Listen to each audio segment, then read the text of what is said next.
Hey guys, Savage, welcome back to the channel. And today we're taking a look at Aeroplane Heaven's latest release, which is the early years, the prototype and Mark 1 early Spitfires. Now yes, we live in a world where there are a bazillion Spitfires released between flight replicas and Aeroplane Heaven. It's a pretty inundated market, but I'll tell you why I'm interested in this one myself. This is a unique variant. This is a unique early appreciation of what the aircraft that came to basically win the Battle of Britain alongside the Hurricane, my personal favourite, but also that truly helped turn the tide of war. This is a really unique insight, and I'm hoping it's going to be an exciting one because it does pack some interesting new features. This is £18.99 British pounds, available from Just Flight at the moment. I'm sure it will be available elsewhere too. It is on their website as well. But this aircraft, of course, comes with sounds. It comes with liveries for both the original factory one you can see as it rolled out and was tested, its first airshow livery, the blue, and the early Mark 1, but its first actual deployed liveries. Full WY sound sets for the Merlin, removable engine covers, crash physics, or crash effects, shall we say. We'll test that once we're flying, and a number of other versions. Now, the Superman Spitfires, you know, of course, single-seat fighter used by the Royal Air Force and other allied countries before, during, and after World War II. It was the only British fighter produced continuously throughout the conflict, and it remains popular, of course, to this day for very good reason, because it's cool. I believe the last one retired was 1961 with the Irish Air Corps. Crazy, huh? More than 20,000 were produced. Now, a Mark 5, which is a very upgraded version of this, I don't have the exact stats for this very early model, but that thing could go up to 320 knots, so very fast airplane. Now, it was designed from a racing aircraft, as you know, so this is what we'll have to work with. Now, I don't even have my controller plugged in for this, but Aeroplane Heaven's exteriors are okay, generally. This one does seem to match with the lines of okay. This is in 2020, as you can tell, so I don't have my normal walk-around ability. So I've come to actually reject normally having my controller plugged in because I don't need it anymore. Actually looks a bit flat overall, texture-wise. It's got decent normal map, if not a little chunky, but it's a little flat. There's not really much rivet detail on there. Just a bit of panel lining. Some on the fuselage. It's not awful, but not great. We'll see what the liveries are like on the actual deployed versions, of course, as well. Now, as you can see here, we have a pilot. In fact, I'm going to cycle over here first. And in the cockpit, if we first off open our canopy, which means you have to open the lock there. Click the canopy latch. And we should be able to click the pilot doodah there. And out here on the wing, we have our chute and our seat base, harness, no pilot in the cockpit, so for a nice parked look if you want to do that. Of course, to get that back, you just go back in here, you hit the harness release lever again, and it's good. So let's pull our door in here, and we'll get ourselves latched in. Now, technically that's where it should be latched, but yeah, that's a lock for the canopy apparently, so we'll leave it there for now. Starting this up, so in terms of our actual manual for the aircraft, start sequence should be fairly simple. So pilot's aboard, which we are, engine covers are on, they are, canopy's open, door is in locked position. 'Tis now. But we need that actually, so we can have the thing open again. Battery cart attached. Battery cart is down here. Spitfires generally started with the battery cart going. That's a start cart under the wing. If you want to actually refuel your actual tanks in sim, you can hit, that's the bottom tank content, so you hit this one. We have our Bedford refueling truck, which will apparently refuel our tanks. And they are filling up. Okay, fantastic. It's actually doing it. We'll get rid of him. So we're going to go to our mags 2 off. They are off. Battery is on. Generator is on. pitot heat is on. Fuel needs to be set now for our starting. So these two top there. We're going to go to the pressure cock first and prime. So it should be fairly simple. Make sure our mixture is set ready to go here. That's ready to go. Crack that. Parking brake is actually on. There we go. Fantastic. So this is in off. This is off cock here. So we're going to make sure this is set to first carb. Unlock by clicking there. 1, 2, 3, 4. And then we'll cycle it across to once I can get a position on it, because it's a little hard to grip behind the gear pump there.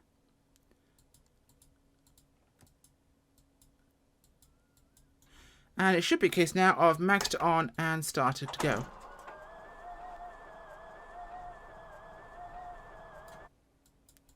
Sometimes it needs a little bit of encouragement because it doesn't seem to like it. I did it a second ago. Oh, need the idle cutoff out. And there we go, she starts up. Fan-dabby-dozy.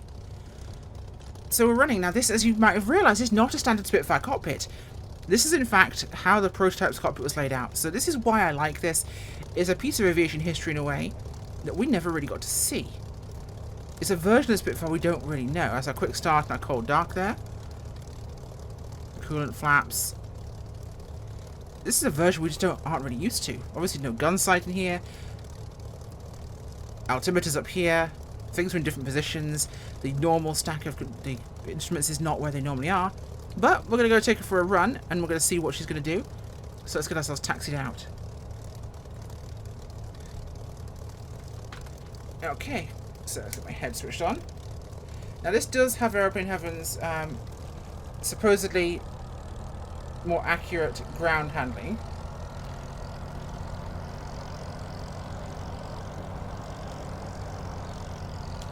And obviously she hasn't exactly got brakes per se that work particularly well.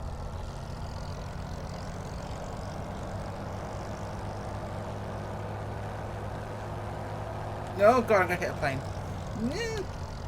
Its ground handling is awkward. The Spitfire should be a case of rudder to the direction you want to turn and then hit a brake. Which this one seems to turn on rudder pedals alone sometimes, but not at other times. It's kind of odd. Now one thing I'll be looking for in this flight model is the Merlin's torque effect. Because this thing will dip a wing on takeoff. It'll actually try and tip over onto one of the gear. It'll do a wheelie. So I'm not going to touch my controls. I want to see how aggressive it is, because DCS's Spitfire doesn't do it either. Flying Irons does. The real ones do. So a little bit of rudder to keep us straight. Tails up. It's pulling a little bit, but that's it. It's not actually trying to get up on one wheel. No, it's staying level. That's not quite got the torque, because it should be trying to do that on me. But it isn't. Okay. Now our canopy closure is up here. Sounds cut out the second the canopy actually goes to close, by the way, not getting quiet like a lot of aircraft do. It just goes straight to quiet. It's so weird looking out of a Spitfire at this clean forward view. I'm used to having the framing around the glass there, because obviously this is a clear bubble, which was replaced by the later style with the flat panel and the gun sight. So that's definitely unusual for me visually. So it's a really cool experience to actually see it like this. Now, we're going to come back and crash on purpose. And yes, I'm crashing the Spitfire prototype because, well, what better than a prototype? Because I want to see what these effects are like. Now, we can reset the plane by hitting here. So I want to see what it actually does. We'll land the other one properly. The Mark 1. We'll land that properly. Fear not. I'm doing this on purpose for your sake so we can learn something. So there's headcorn there. And that's Burning Blues headcorn. Great Little Airport. So, okay, that's out there. And I'm going to leave the fuel on and everything else on, the prop on as well. Because I want to see every destructible bit this has apparently got working for it. So let's kill a bit of speed, shall we? In fact, I'll put the flaps down. That'll kill off some speed for us. Going through on 110. Okay. Now you notice our gear's down. The very first test flight of this thing had the gear down the whole way. To bring it up or down, you have to select up, lower or raise on the lever there. And then pump the actual gear lever. Yep, manually pumped gear. So actually I want that up, don't I?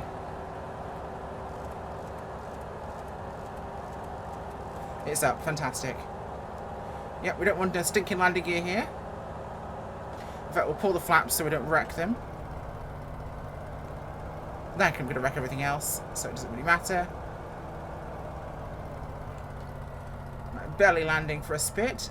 I should have cut the fuel off by now and stopped the prop to minimise damage, but we're not doing that on purpose. Ooh, bouncy. Whoa, hello. Nothing seems to be happening yet. Oh, the gear's down. Why are you down? I didn't tell you to be down.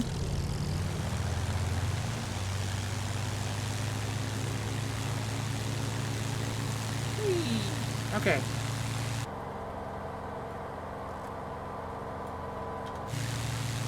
That's better. Nobody said you should go down. Let's turn her around very tight here and not stall. This will be an interesting low-speed manoeuvre. Yeah, you were stalling. Well, it's the perfect crash. There we go. Perfect. That'll do. Well, at least that stopped. Oh, we're on Microsoft Flight Sim 1998 Flames. Which is better than nothing, I guess. And the start cart's reappeared, which turned off while we were flying. So the prop is broken, which is kind of cool. And we're on fire. There's some smoke. It's not a bad... Okay, the fact that most aircraft don't have a smoke effect. I can't look at this. 1 second, let me fix that. Turn this silly cart off. There we go. It's not bad, actually. To see flames from crashing it like that's kind of cool. Obviously, if you do this with the fuel cut off, that never appears. Not bad. Now let's test that reset.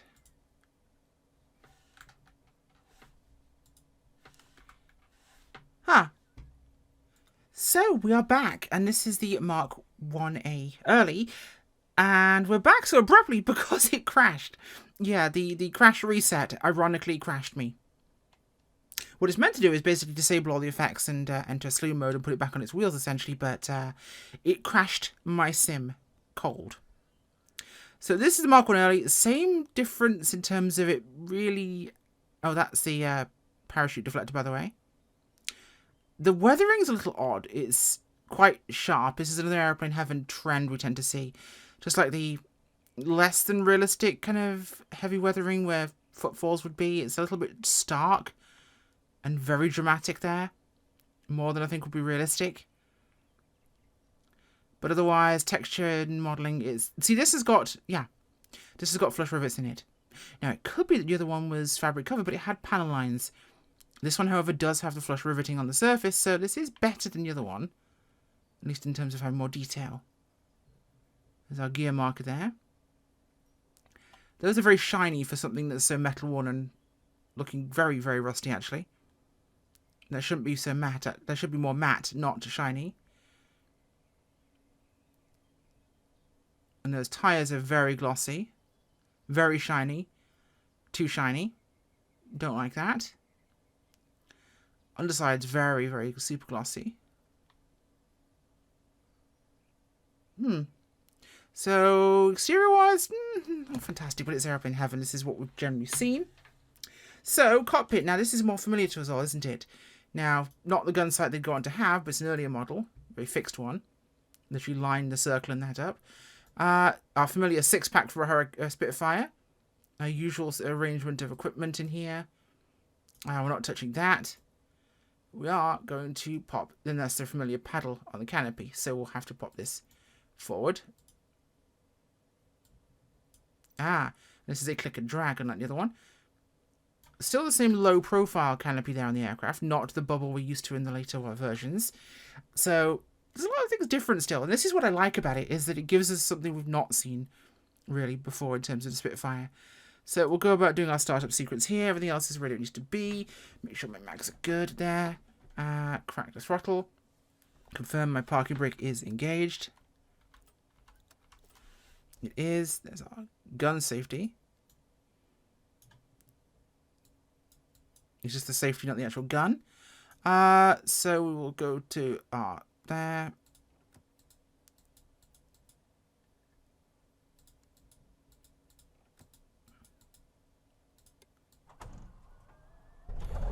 I should have had the battery on for the start because that's procedure. The battery card doesn't need it though, and we are running. Cool. So everything else is good here. So landing light dips, so we can change the positionings. Everything else is there.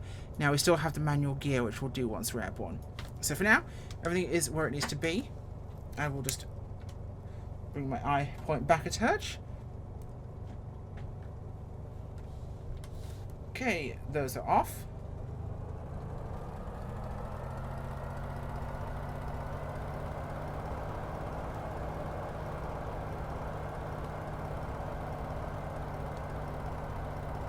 Yeah, I've never quite mastered Aeroplane Heaven's ground handling. It's not logical somehow. Now, it's claimed to be realistic, but I know with the real Spitfire, of course, you would basically give it the rudder to basically... essentially you have one brake. You have the brake paddle there. That one, yeah? So what you would do is you'd basically go rudder pedal and then hit the brake pedal. And it would brake that one wheel. So whichever one you were basically... if you push left foot forward and then hit the brake, you'd brake the left wheel. Right, right. Same in the middle. Both, okay? Nice and simple. That's how you steered on the ground. You'd skid steer, essentially. Somewhat. You'd drag it, at least. This is a kind of a weird combo of having to not go to full extension on my rudder to turn. Because if I go fully, it kind of locks up a bit. But if I don't, it does. It's kind of strange. But we should be out here in no time on the grass. And I'm expecting the same kind of lackluster takeoff here from this. Without the torque. Okay. Let's rock and roll, shall we? Now, I will say I still love the Hurricane. That got an update or two, and that's a much nicer aeroplane. And I'm a big fan of the Hurricane, particularly. So a little bit of tail whip, but it's not got that torque on takeoff that you'd expect from the Spitfire. Okay, let's put our gear to raise.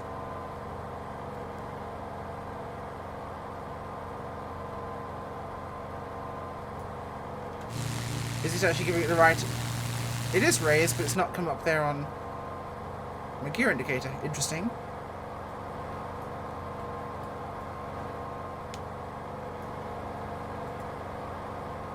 Okay. So in terms of aiming, it's literally a case of... welcome to the parallax that a gun sight really benefited him from. Because having to do this in the aeroplane and shoot at somebody at the same time. See, I'm in a dogfight, and I'm having to basically make sure my head's in the right spot to see and line up those two posts, the circle of the post. It's not super easy. So the holographic sight that came along was a massive improvement to accuracy for cruise.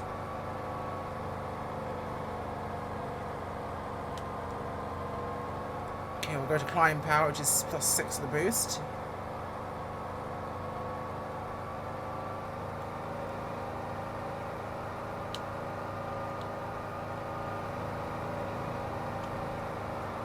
Yeah, she's a Spit, she's maneuverable.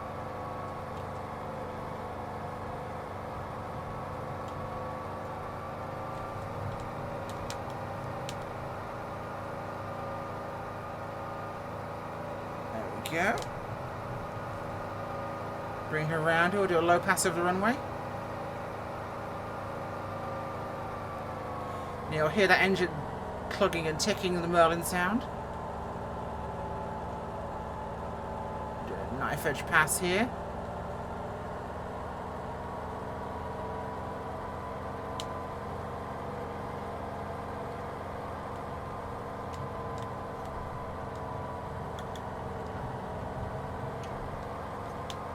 And we'll come up for a half roll. Nose down a little bit. Up and over.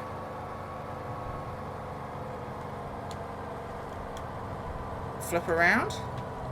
Nice. So we'll fly down the runway here. We'll turn around and we'll make our approach. And we'll head in to set her up for landing. Now, I will say, this is not my favourite Spitfire for the sim. That will still always go to Flying Iron. That's a hard bar to pass. It really is. That one's phenomenal. I'd love to have seen them do a Mark 5 or a Mark 1 or 2.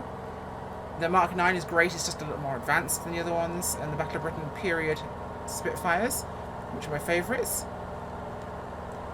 But it is good. And if Flying Iron made a Hurricane, I'd die. But to have these early marks, these very formational Spitfires, to me is a hugely important thing for our sim world, because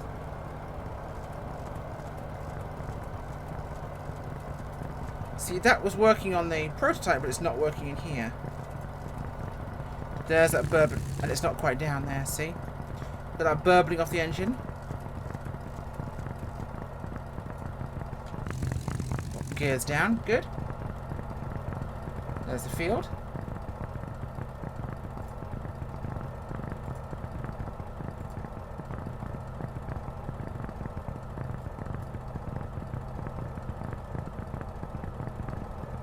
Okay. Now our ideal landing speed is just above the stall there. So we'll bring her around here, set her up, and we'll make sure we come in. See what I mean about the flat pane there in the front? It's not the same flat pane, of course, we see in later marks, but it's an awesome look at something that really doesn't exist anymore. These early marks are so hard to find, photographs are rare, and it's super cool to see this replicated in the sim version, where we can see the prototype, we can see how that got laid out in the panel, we can see what the very first deployed ones, the ones that first fought, were like.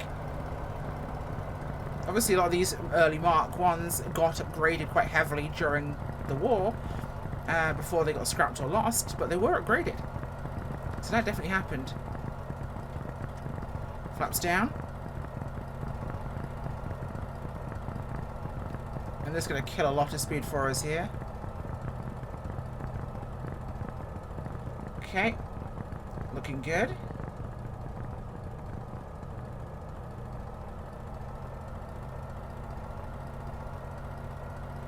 Speed's a little bit low side there.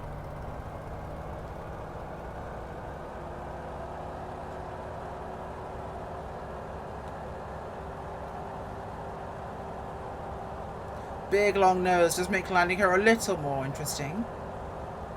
A little bit of faith happens to be needed. About 80 there.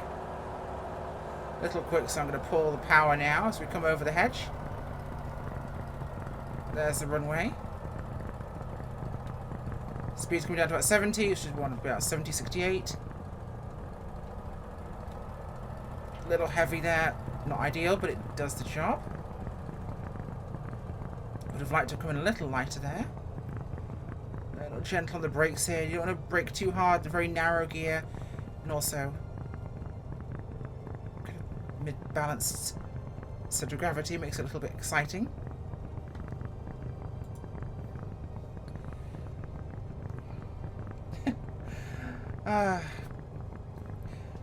This isn't bad. I think for the price, it's not super expensive, and you get a lot of options here between having the accident effects and also the prototype, which is a whole different panel version and exterior, and this deployed Mark 1A. So you get an actual very first early war model, and you get the prototype, which is super cool. Sounds are decent. I actually like the sounds, or they could be louder. And interior texturing is good. I like the interior texturing. I dislike the exterior texturing. The exterior texturing for me lets it down. There we go. And it leaves us with an aeroplane that's a little bit less than she could be. Because this could be a fantastic plane, but that, for example, I hate that. That weathering is awful. But the texturing itself isn't bad. It's just let down by the crappy weathering. Some things that should be matte that aren't, like the exhaust there, the tyres. I mean, look at those tyres. That's just weird. And not sure if that's muddy now because I've been on it, because the prototype didn't have that, but look at how that kind of stripes over there with the two textures, from the sidewall texture to the actual tread texture. That's not on. And super duper shiny. Shouldn't be this shiny at all. Overall. So there you go. The Aeroplane Heaven Mark 1A and prototype Spitfire. I keep saying Hurricane. I shouldn't say Hurricane. But yes, the early years Spitfire from Aeroplane Heaven. It's worth a crack just to experience a piece of history. It's definitely not my favourite Spitfire out there. Thank you for watching, and I'll see you all soon. Bye.